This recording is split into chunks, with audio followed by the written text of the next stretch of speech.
Hi everyone, ఎలా ఉన్నారు అందరూ? నేను మీ ఇట్లు శ్రావణి వర్మ. ఈరోజు సండే వ్లాగ్ అనేది షేర్ చేద్దామని చెప్పి వ్లాగ్ అనేది స్టార్ట్ చేశాను. మార్నింగే చూడండి చల్లటి గాలి అనేది వేస్తుంది. ఇంకా బాల్కనీలోకి వచ్చాను అలాగా ఫ్రెష్ ఎయిర్ కోసం అని చెప్పి. మొక్కలు అవి కూడా ఎలా ఉన్నాయి ఏంటి అని చూసుకుందాం అని చెప్పి అలా బాల్కనీకి వచ్చాను. మొక్కలన్నీ బాగానే ఉన్నాయి. ఇంక ఇక్కడ ఫ్లవర్స్ కూడా చక్కగా వచ్చాయి. మార్నింగే ఎంత బాగున్నాయో, ఫ్రెష్గా ఉన్నాయి ఫ్లవర్స్ కూడా. ఇంక ఈ వర్షంకి అస్సలు టైం అనేది లేదు. మార్నింగ్ ఈవినింగ్ నైట్ కంటిన్యూ పడుతూనే ఉంది. అసలు చాలా చిరాకు వేస్తుంది. పనులు కొంచెం ఎక్కువ అవుతున్నాయి. బట్టలు ఆరవు, ఏమీ అవ్వవు పనులన్నీ ఇంకా. ఇంట్లో పిల్లలుంటే అసలు పనులు అవ్వవు ఇలా వర్షాలు పడితే. ఇంకా మార్నింగ్ నేను చక్కగా లెగిసి ఫ్రెష్ అప్ అయిపోయి పూజ అది కంప్లీట్ చేసుకొని పనులన్నీ కూడా కంప్లీట్ అయిపోయాయి. ఇంకా సండే మార్నింగ్ టిఫిన్స్ ఇలా మేము బ్రెడ్ జామ్‌తో కంప్లీట్ చేసుకుంటున్నాం. ఎందుకంటే ఆఫ్టర్‌నూన్ కూడా చికెన్ అది ఉంటది. హెవీగా ఉంటది కాబట్టి ఆఫ్టర్‌నూన్ ఇంకా నైట్‌కి కూడా మాకు ఒక ఫంక్షన్ అనేది ఉంది. బర్త్‌డే ఫంక్షన్ వెళ్ళాలి కాబట్టి ఇంకా టిఫిన్స్ ఇలాగా సింపుల్‌గా తీసుకుంటున్నాము. మా హస్బెండ్ కూడా క్రికెట్‌కి వెళ్లారు. ఇంకా ఆయన వచ్చేసరికి కూడా లేట్ అవుద్దన్నారు. మాక్సిమం సండే అయినా బయటే తినేసారు. ఎందుకంటే క్రికెట్ అది కంప్లీట్ చేసుకొని వచ్చేసరికి 11:30 అలా అయిపోద్ది. అందుకే మేము ముగ్గురమే కాబట్టి ఇక్కడ బ్రెడ్ అనేది తీసుకుంటున్నాం. పిల్లలు కూడా ప్రతిరోజు ఉప్మా అది కాకుండా దోస, ఇడ్లీ కాకుండా ఇంక ఇలా ఇస్తే వాళ్ళు కూడా హ్యాపీగా తింటారు. ఇంకా అవి తినేసి ఇంకా కావాలని అడుగుతారు. వాళ్ళు తింటే మనకి హ్యాపీగా అనిపిస్తది కదా! వాళ్ళిద్దరికి ఇచ్చేసాక వాళ్ళిద్దరూ టీవీ చూస్తూ ఎంజాయ్ చేస్తున్నారు. ఇంక నేను కూడా ఇక్కడ 2 స్లైసెస్ అనేవి తీసుకున్నాను. నా బ్రేక్‌ఫాస్ట్ కూడా కంప్లీట్ అయిపోయింది ఇక్కడ. దాంతో పాటు నేను కూడా కాసేపు టీవీ అనేది చూసాను. ఒక 10 మినిట్స్ ఇంక అదంతా అయిపోయాక నేను మా పాప చికెన్‌కి తెద్దామని చెప్పి వెళ్ళాము. మా హస్బెండ్‌కి ఇంకా ఆఫీస్ వర్క్ ఏదో ఉందంటే వచ్చేసరికి లేట్ అవుద్దన్నారు. ఇంక నేను మా పాప పక్కనే కాబట్టి అలాగా తనకు కూడా నాతో పాటు రావడం అంటే చాలా ఇష్టం బయటికి వెళ్ళేటప్పుడు. అందుకే తనని తీసుకొని వెళ్ళాను. బాబు ఇంట్లో ఉన్నాడు టీవీ చూస్తున్నాడు. ఇంకిక్కడ చికెన్ అది తీసుకున్నాక చికెన్ షాప్ బయటే ఫిష్ కూడా పెట్టారు. ఇంక మా పాప అక్కడికి వెళ్ళాక ఫిష్ కూడా కావాలంది. తినడం అది రాదు, తినదు కూడా. కానీ ఫిష్ చూసేసరికి తింటాననేసరికి నేను కూడా అవన్నీ ఇప్పుడు మీకు ఫిష్ చూపించాను. అవన్నీ 120 ఎంతో చెప్పారు. నేను అలా బార్గెయిన్ చేస్తే ఒక 50 రూపీస్‌కి ఇచ్చేసారు. వాళ్ళే క్లీన్ అది చేసి కూడా ఇచ్చారు. నేనేమి క్లీన్ కూడా చేయలేదు. ఎక్కడికి వెళ్ళినా సరే బార్గెయిన్ చేస్తే వాళ్ళు కంపల్సరీ ఎంతో కొంత తగ్గిస్తారు. ఎందుకంటే అక్కడ కూడా అప్పుడు లాస్ట్ అయిపోయని చెప్పి నేను చాలా తక్కువకి అడిగాను. ఆవిడ ఇచ్చేసారు నాకు. ఇంకిక్కడ ఇంటికొచ్చాక ఇక్కడ బడి చూడండి ఎంత క్యూట్‌గా ఉందో. ఇంకా మా అపార్ట్మెంట్ కిందన ఉంటదనమాట. ఏమందో నాకు దీనిలో నచ్చిన పాయింట్ ఏంటంటే పిల్లలు స్కూల్‌కెళ్ళేటప్పుడు పెద్దవాళ్ళు ఆఫీస్‌కి వెళ్ళేటప్పుడు మాత్రం కంపల్సరీ గేట్ వరకు వెళ్ళి వాళ్ళకి సెండ్ ఆఫ్ ఇస్తది. నాకు ఆ పాయింట్ అంటే చాలా ఇష్టం బడిలోని. ఇంక నేను బయటికి వెళ్ళేటప్పుడే ఆనియన్, జింజర్ గార్లిక్ పేస్ట్ అనేది ఇక్కడ పేస్ట్ చేసుకొని వెళ్ళాను. వచ్చిన వెంటనే చికెన్ అనేది ప్రిపేర్ చేసుకోవచ్చు అని చెప్పి ఎళ్ళేటప్పుడే పేస్ట్ అనేది ప్రిపేర్ చేసుకున్నాను. ఇంకా చికెన్ అది కూడా ఇక్కడ బౌల్‌లో వేసుకొని క్లీన్ చేసుకుంటున్నాను. ఇంకా అప్పటికే చాలా టైం అయిపోయింది. 12 ఎంతో అయిపోయింది. ఇంకా ఫాస్ట్‌గా ఎళ్లి తెచ్చి నేను కుకింగ్ అనేది స్టార్ట్ చేశాను. ఇంక ఇంట్లో పిల్లలు వాళ్ళు ఉంటే మనకి పనులు కూడా ఫాస్ట్‌గా అవ్వవు. స్కూల్‌కి వెళ్ళిపోతే మనకన్నీ టైంకి జరుగుతాయి తప్ప ఇంట్లో ఉంటే పనులవ్వవు. అందులో సండే కాబట్టి కొద్దిగా లేట్‌గా లేసాం మేము కూడా. పిల్లలకి హాలిడే అంటే మనకి ఒకటే ఒక ప్లస్ పాయింట్ మార్నింగ్ బాక్స్ అనేది మనం ప్యాక్ చేయాల్సిన లేదు కాబట్టి, ఆ ఒకరోజే మనకు కొంచెం హ్యాపీగా ఉంటది. ఓన్లీ బాక్స్ వరకే. తర్వాతంతా ఇంక పిల్లలతో మనకు సరిపోతది. అస్సలు టైం అనేది ఉండదు. ఇంకిక్కడ బాండీ అది పెట్టేసుకొని, ఆయిల్ అది వేసుకొని ఆయిల్ వేడెక్కాక ఇక్కడ నేను ఎండుమిర్చి, కరివేపాకు 2 వేసి వేయించుకున్నాను ఆయిల్‌లోని. ఇంకా ఏదైతే మనం పేస్ట్ అనేది ప్రిపేర్ చేసుకున్నామో అది కూడా ఆ తాలింపులో నేను వేసేసుకున్నాను. పేస్ట్ అనేది కొంచెం ఎక్కువే ప్రిపేర్ చేసుకున్నాను. ఎందుకంటే నాకు నెక్స్ట్ డే కూడా కావాలని చెప్పి నేను ప్రిపేర్ చేసుకున్నాను. మనం ఫ్రిడ్జ్‌లో పెట్టుకుంటే 2, 3 డేస్ ఏమవ్వదు. హ్యాపీగా మనం వేరే కర్రీస్‌లో కూడా యూజ్ చేసుకోవచ్చు. ఇంకా పేస్ట్ అది వేశాక నేను మూత అనేది పెట్టేసుకున్నాను. ఇంక ఏదైతే మనం చికెన్ అనేది కడిగేసి పక్కన పెట్టుకున్నామో దాంట్లో కూడా పసుపు, కారం, ఉప్పు అనేది యాడ్ చేసుకోండి. ఎందుకంటే ఆ పేస్ట్ అది ఏగినంత వరకు మీరు ఈ కర్రీ అలా ఈ చికెన్ అనేది పక్కన పెట్టేసుకుంటే మీకు చప్పదనం అనేది వచ్చేస్తది. మీరు ఎన్ని మసాలా అది యాడ్ చేసి కుక్ చేసినా సరే టేస్ట్ అనేది ఉండదు. ఇంక ఇలాగంతా నేను చక్కగా మ్యారినేట్ చేసుకుంటున్నాను.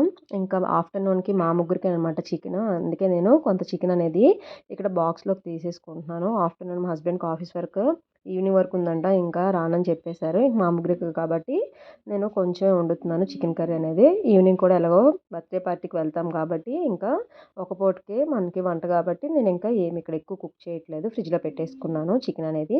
ఇంకిక్కడ నేను చిల్లీ కూడా వేస్తున్నాను. మీరు ఎవరైనా ఎక్కువ డైటింగ్, హెల్త్ కేర్ గురించి చూసుకునే వాళ్ళు ఎక్కువ మీరు చిల్లీసే వాడండి. చిల్లీ పౌడర్ కంటే చిల్లీసే హెల్త్‌కి చాలా మంచిది. నేను ఎక్కువ చిల్లీస్ ఎక్కువ వాడతాను పౌడర్ కంట. అవి కూడా కట్ చేసి నేనింకా ఆ పేస్ట్‌లోనే యాడ్ చేసుకున్నాను. ఆ పేస్ట్ అది కొంచెం ఎగాక చికెన్ కూడా నేను ఆ పేస్ట్‌లో వేసేసుకున్నాను. మనకింకా చికెన్ కర్రీతోని ఇక్కడ రసం అది బావుంటదని చెప్పి రసం ఎలాగో బావుంటది ఆల్వేస్ మనకి. ఎక్కువ రసం కూడా తీసుకుంటే చాలా మంచిది హెల్త్‌కి. చాలామంది కర్రీస్ అది కలుపుకొని పెరుగనేది ఏసేసుకుంటారు. అలా కాకుండా రసం కూడా వీక్లీ 3 టైమ్స్ అయినా సరే మీ బాడీలోకి వెళ్ళేటట్టు చూసుకోండి. హెల్త్‌కి కూడా చాలా మంచిది. ఇంకిక్కడ బాండీ పెట్టుకొని ఆయిల్ అది వేసుకున్నాను. వేసుకొని తాలింపు దినుసులన్నీ వేసుకున్నాను. ఆవాలు, జీలకర్ర, మెంతులు, వాము, ఎండుమిర్చి అవి వేసుకున్నాక అల్లం వెల్లుల్లి కూడా నేను వేసుకున్నాను. పేస్ట్ కాదు, ఓన్లీ దంచుకొని వేసుకోండి మీరు. మీకు స్మెల్ అనేది కూడా చాలా బాగా వస్తుంది. అది మరిగేటప్పుడు స్మెల్ బాగా వస్తుంది మీకు. పసుపు కూడా ఇక్కడ యాడ్ చేసుకొని చక్కగా కలుపుకున్నాక వాటర్ అది మీరు దాంట్లోనే డైరెక్ట్ వేసేసుకోవచ్చు.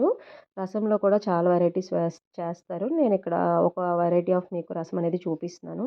ఇంకో నేను ఇంట్లో కూడా వాము ఆకులు అనేది నేను ఇంట్లోనే పెంచుకుంటాను. అవి కూడా కడిగేసి వేసుకున్నాను.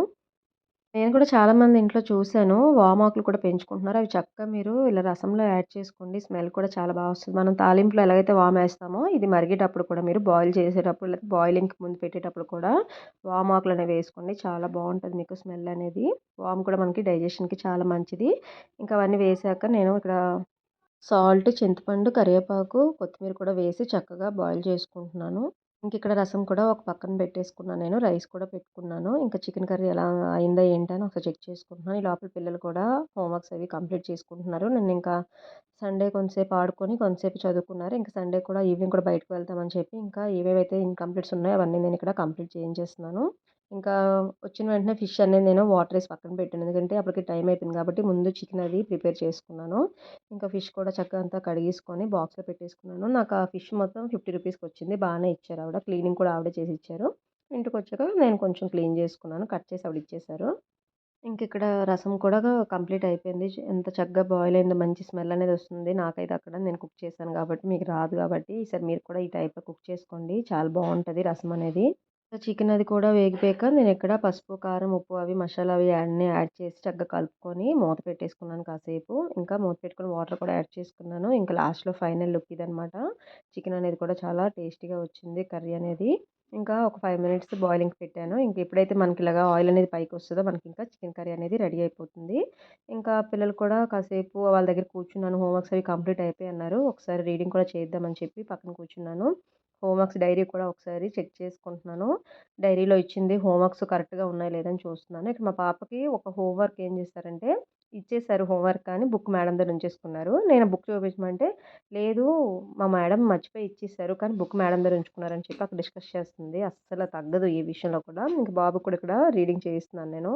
మీరు పిల్లల దగ్గర మాత్రం కంపల్సరీ అందరూ ఒక 1 అవర్, 2 అవర్స్ అయినా వాళ్ళ దగ్గర టైమ్ స్పెండ్ చేయాలి. వాళ్ళు కూర్చొని హోంవర్క్స్ చేసుకున్నంటే వాళ్ళు ఏం రాసారు ఏంటో మనం కూడా ఒకసారి చెక్ చేయాలి. అప్పుడే వాళ్ళు రాసిందేంటో మనకు ఒక ఐడియా ఉంటది. వాళ్ళు ఎలా చదువుతున్నారు ఏంటో మనకు కూడా ఒక క్లారిటీ అనేది ఉంటది. నేను ప్రతిరోజు అయితే 2 అవర్స్ ఒక్కోసారి 3 అవర్స్ కూడా టైమ్ స్పెండ్ చేస్తాను వాళ్ళతో. ఈ కొంచెం ఈ యూట్యూబ్ అది స్టార్ట్ చేశాక చాలా వరకు కొద్దిగా తగ్గించాను. ఎక్కువ ఒక 1 అవర్ అవి కూర్చుంటున్నాను. నాకు ఎడిటింగ్ అది నేర్చుకొని నేను కూడా వీడియోస్ అవి చేస్తున్నాను కాబట్టి నాకు కూడా టైం అనేది సరిపోవట్లేదు. అయినా సరే మాక్సిమం వాళ్ళకి నేను టైం అనేది ఎక్కువే ఇస్తున్నాను. ఇప్పుడు బాబు ఏం చదివాడు ఏంటి అని నేను అది ఏంటి అని ఎక్స్‌ప్లెయిన్ అది చేయమంటే బాబే అది ఎక్స్‌ప్లెయిన్ చేస్తున్నాడు. చదువుకుంటున్నాడు వాడు కూడా బానే. ఇంకా ఈ అబ్బాయి మా సమ్యు ఫ్రెండ్ అనమాట. కింద ఫ్లోర్‌లో ఉంటారు. థర్డ్ ఫ్లోర్‌లోని వచ్చి ఆంటీ ఒకసారి బాబుని సమ్యుని పంపించండి అంటే, వద్దు 1 అయిపోయింది కదా! ఇంకేం ఆడతారు ఇప్పుడు ఈవినింగ్ ఆడుకుందురు అని చెప్పి బాబుని కూడా కాసేపు అక్కడే కూర్చోపెట్టి హోంవర్క్స్ అవి అన్నీ కంప్లీట్ చేయించాక వాళ్ళు వెళ్ళిపోయారు.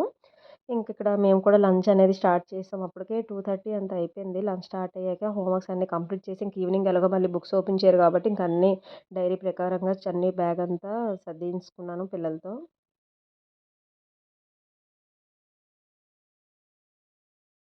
ఇంకా పిల్లలు కూడా ఈ మధ్యన కొంచెం సపోర్ట్ చేస్తున్నారు. నేను ఎడిటింగ్ అని, రికార్డింగ్ అని చేసేటప్పుడు కొంచెం సైలెంట్‌గా ఉండమంటే బానే సపోర్ట్ చేస్తున్నారు. ఇక్కడ నేను కాసేపు పడుకుందాం అని చెప్పి లంచ్ అది కంప్లీట్ చేసి అన్ని పనులు కంప్లీట్ చేసుకున్నాను. పప్పు అది నానబెట్టుకున్నాను. లేసాక కాసేపు మిక్సీ చేసుకున్నాను. ఈ లోపల ఈ పిల్లలు ఏం చేశారంటే మళ్ళీ వచ్చి ఆ జిప్ ఓపెన్ చేసి దాంట్లో ఏమున్నాయని రివర్స్ చేశారు. మొత్తం బాల్స్ అన్నీ ఇంటి నిండా అయిపోయి ఇంకా 4:30 4 అయిపోయింది ఇంకా వాడితో మాకు. అసలు అన్నీ ఇంటి నిండా అయిపోయాయి ఇంకా. ఇదంతా అయిపోయాక ఇంక నేనిక్కడ మిక్సీ కూడా వేసేసుకున్నాను. నెక్స్ట్ రోజు మరి మండే కాబట్టి మనకి కంపల్సరీ టిఫిన్స్ అవి కంటిన్యూ అవుతాయి కాబట్టి మార్నింగ్ లేచిన వెంటనే నేనింక ప్రిపేర్ చేసుకున్నాను. ఇంక ఈవినింగ్ 6:00 అలా రెడీ అయిపోయామింకా. బర్త్‌డేకి వెళ్దామని చెప్పి నేనింకా ఈ విధంగా రెడీ అయ్యాను. పిల్లల్ని కూడా రెడీ చేసేసాను. ఇదిగో మా పిల్లలిద్దరూ ఇక్కడ రెడీ అయిపోయి బయట వెయిట్ చేస్తున్నారు. ఇంక వాళ్ళకి కూడా చిన్న క్లిప్ అనేది యాడ్ చేశాను. ఇంక ఈ అబ్బాయి బర్త్‌డే బాయ్ అనమాట. అసలు వెళ్ళిన వెంటనే ఒక్క 10 మినిట్స్ గ్యాప్ ఇచ్చి తర్వాత ఈ అబ్బాయి దగ్గరికి వెళ్ళి తీసుకున్నాను వాళ్ళ పేరెంట్స్ దగ్గర. ఎంత చక్కగా ఉన్నాడో నా దగ్గర. అందరి దగ్గర అలాగే ఉన్నాడు. నా దగ్గరనే కాదు చక్కగా ఎంజాయ్ చేస్తున్నాడు. వెళ్ళేవాళ్ళు ఎవ్వరు ఎత్తుకున్నా సరే హ్యాపీ బర్త్‌డే చెప్తే షేక్ హ్యాండ్ ఇస్తున్నాడు. క్యూట్‌గా ఉన్నాడు బాయ్ మాత్రం. డెకరేషన్ అది చాలా బాగా చేశారు. కేక్ కటింగ్ కూడా స్టార్ట్ అయిపోయింది. అబ్బాయి మాత్రం సూపరు. తన మదర్‌కి అదే చెప్తున్నాను నేను స్టేజ్ మీదకి వెళ్ళేసరికి. దిష్టి మాత్రం మర్చిపోకుండా కంపల్సరీ తీయమని చెప్తున్నాను. ఇంకా ఇక్కడ డిన్నర్ కూడా పెట్టేశారు. ఇంకా డిన్నర్ కూడా చాలా బావుంది. ఇంకా ఎక్కువ నాన్ వెజ్ ఐటెమ్స్ పెట్టారు. Prawns, mutton, fish, chicken biryani అన్నీ పెట్టారు. స్వీట్, ఐస్ క్రీమ్స్ కూడా. ఇంకా కొన్ని క్లిప్స్ అనేవి ఇక్కడ యాడ్ చేస్తున్నాను చూడండి. వీడియో నచ్చినట్టయితే please like, share and subscribe to my channel. Bye friends.